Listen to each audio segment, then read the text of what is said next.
ito ang locker para ito sa kuan. Sa may matago kayong maliit lang. Sa mga Lego, mga ganyan. So, kailangan nyo to. Ito.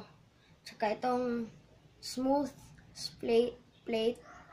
So, ilalagay nyo to dito. Yan. Dyan.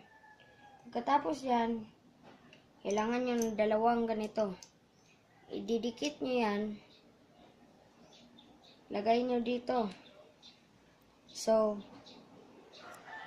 ganunin din natin sa kabila. Ganyan. Pagkatapos nyan, gawin muna natin ang drawer. So, ang drawer, kailangan ng 2x4 na plate. Pagkatapos nyan, lagay kayo ng isa dito sa center. At pagkatapos nyan, lagay ka ng isa dyan na walang, yung simple lang siya.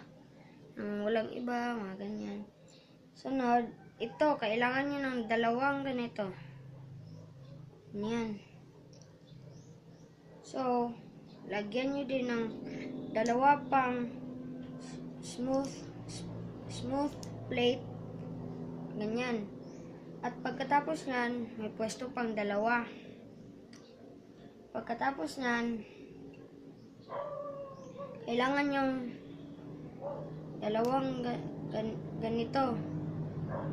So, ididikit nyo yan. Ilagay nyo dito. Yan, yan. At itong isa, parehas pa rin ito dito.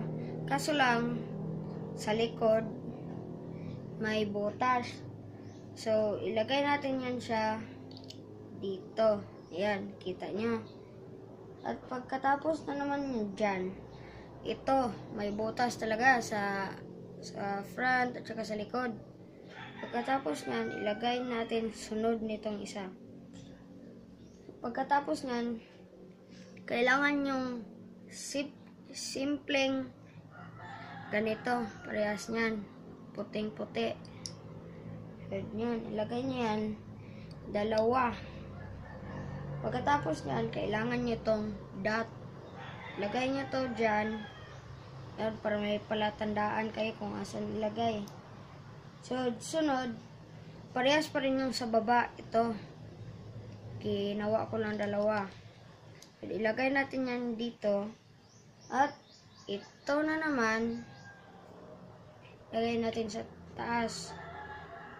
So, itong drawer, magdikit yan siya. So, yung asan natin nilagay itong dalawa. Ito, yung isa, yung mayroong butas sa likod. Pagkatapos yan, ilagay natin to. Kailangan may susi kayo. Magdidikit yan. Parehas nyan.